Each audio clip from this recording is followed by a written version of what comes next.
អូខេសួស្តីអ្នកទាំងអស់គ្នាថ្ងៃនេះយើងមកជួបគ្នាម្ដងទៀតតាមការសន្យាដែលយើងនិយាយថាខ្ញុំនឹងមកបង្ហាញអំពីការដាំស្លឹកគ្រៃនៅវគ្គទី2នេះតើយើងគួរដាំបែបណាតាមបទពិសោធន៍ខ្ញុំមិនមែនជាអ្នកជំនាញកសិកម្មទេតែខ្ញុំនិយាយតាមបទពិសោធន៍ដែលធ្លាប់ដាំ 4-5 ឆ្នាំនេះមកទេអញ្ចឹងឃើញនេះគឺជាស្លឹកគ្រៃដែលខ្ញុំបានរៀបចំដាំយើងមើលទៅវាមានផែនបែបផែនមិនខុសនេះអាកន្លែងខ្លះដល់កន្លែងនេះអត់ដោះមិនដោះទេវាអត់លាស់ហើយកន្លែងនោះវាអូកន្លែងនេះល្អហើយកន្លែងនោះអន់ឥឡូវ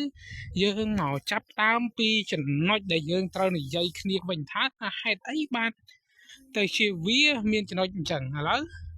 យើងមកនិយាយពីចំណុចនេះម្ដងនេះយើងនិយាយពីតំបន់នេះគឺវាមានជីកំប៉ុស្តចេញពីចំផើងបានអេដមីនបានរៀបចំដាក់ធ្វើតាំងពីក្រោយអេដមីនធ្វើផ្សិតអញ្ចឹងនេះគឺសិទ្ធិជីកំប៉ុស្តដែលអេដមីនអាប់ចោលលួយកាត់ដីហើយអេដមីនចាប់ដើមយកមកដាក់នៅតំបន់អស់នេះឃើញកុំអស់នេះសិទ្ធិជាចំបើងដែលជាកាកសំណល់នៃការបំបែករបស់ផ្សិតទាំងអស់អញ្ចឹងហើយទៅធ្វើវាមានទិន្នផលល្អហេតុអីបានតំបន់នេះមិនល្អតំបន់នេះល្អឥឡូវយើងមកនិយាយគ្នាសិនតំបន់នេះគឺជាតំបន់ដីមួយដែលវារឹងខ្លាំងទាំងអស់គ្នាដីពណ៌សមិនសូវចាប់ទឹកបានល្អទេតែយើងមកមើលតំបន់នេះវិញឃើញអត់ដីរាងខ្មៅចាប់ទឹកបានល្អនៅមានល្អអញ្ចឹងបានអេដមីនព្យាយាមដាក់ខាងនេះមុនដើម្បីឲ្យវាឲ្យជីកំប៉ុស្តហ្នឹងវាកាប់សំណើមក្នុងដីឥឡូវយើងមកនិយាយថាហេតុអីបានតំបន់នេះវាល្អជាងគេតំបន់នេះបានជាល្អជាងគេអញ្ចឹងអានេះជាមូលហេតុមួយដែលអេដមីនចង់បង្ហាញថាមកពីប្រើជីកំប៉ុស្តនេះគឺជាការប្រើជីកំប៉ុស្តទាំងអស់គ្រប់តំបន់នេះយើងមើលដាំដំណើរគ្នាហេតុអីបានតំបន់ហ្នឹងវាទៅជាល្អជាងអញ្ចឹងនេះមួយជាមូលហេតុមួយដែលមានចង់បង្ហាញដល់ទាំងអស់គ្នាគឺថានេះគឺជាកន្លែងអេដមីនដាំផ្សិតច្បើដូចអ្នកនរគ្នាធ្លាប់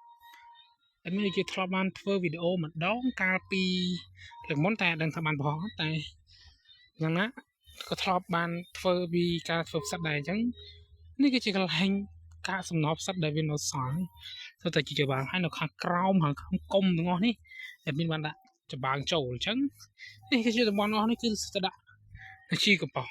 ចំណែកតំបន់នេះគឺដាក់ជីគីមីអញ្ចឹងវាដឹងថាដីវាអត់ល្អស្រាប់វាអត់ចាប់ជាតិជីអញ្ចឹងវាធ្វើឲ្យគេហៅថាវាអត់ចាប់ចិត្តទឹកធ្វើឲ្យវាងាប់វាអត់ស្រូបមានទឹកស្រូបអញ្ចឹងរាំងតែ2-3ថ្ងៃទៅវិញនេះទៅស្រុកវិញមុននឹងទៅទៀតអ្នកនរគ្នាជួយ Subscribe ខ្ញុំបន្តិចមកដើម្បីឲ្យខ្ញុំមានកម្លាំងចិត្តធ្វើដោយសារតែ Channel នេះមួយឆ្នាំជាងហើយតែនឹងបាន70 follow Subscribe ទេតែណាអាស្រ័យលើអ្នកនរគ្នាបើគិតថាមានប្រយោជន៍ចាំ Subscribe បើគិតថាគ្មានទេមិនបាច់ទេអញ្ចឹងយើងនិយាយបន្តទៀតថាតើស្លឹកគ្រៃទាំងអស់នេះគួរដាំយាលឬក៏ដាំញឹកអញ្ចឹងការដាំយាលនិងដាំញឹកវាមានគុណសម្បត្តិនិងគុណវិបត្តិដូចគ្នាអញ្ចឹងនេះជាលក្ខណៈដាំញឹកមិនញឹកពេកណាទេតែវាក៏ជាការញឹកមួយអញ្ចឹងរាល់ការដាំទាំងអស់នេះអេដមីនចង់បញ្ជាក់ថាវាអាស្រ័យលើការចង់បានអ្នកទាំងអស់គ្នាការដាំយាលគឺជាការដាំមួយប្រភេទដែលធ្វើឲ្យវាមានឱកាសបែកកុំធំបែកកុំខ្លាំងធ្វើឲ្យវាមានហៅថាមិនសូវចំណាយដើមទុនដើមពូជច្រើនបើយើងទិញគេគឺដើមទុនហ្នឹងហើយបើយើងដាំញឹកវាមានគុណសម្បត្តិមួយដែរគឺវាមិនសូវបែកកុំទេដោយសារតែវាទីយីតនេះវាអត់សូវទេតែវាព្យាយាមលូតទៅលើហើយវាឆាប់ធំវាឆាប់ចាស់តែអាដាំញឹកវាមានគុណវិបត្តិរបស់វាមួយដែរគឺវាឆាប់ឡើងមេពណ៌សបើយើងអត់ចេះប្រើថ្នាំធម្មជាតិទប់ស្កាត់វាទេខ្ញុំអត់ recommend ឲ្យប្រើថ្នាំគីមីទេព្រោះអានេះយើងហូបនឹងដើមវាផ្ទាល់អញ្ចឹងវាអាចនឹងប៉ះពាល់តែបើអ្នកនរគ្នាធ្វើឬមិនធ្វើអានឹងជាការសម្រេចចិត្តតែសម្រាប់ខ្ញុំផ្ទាល់ខ្ញុំអត់ធ្វើទេ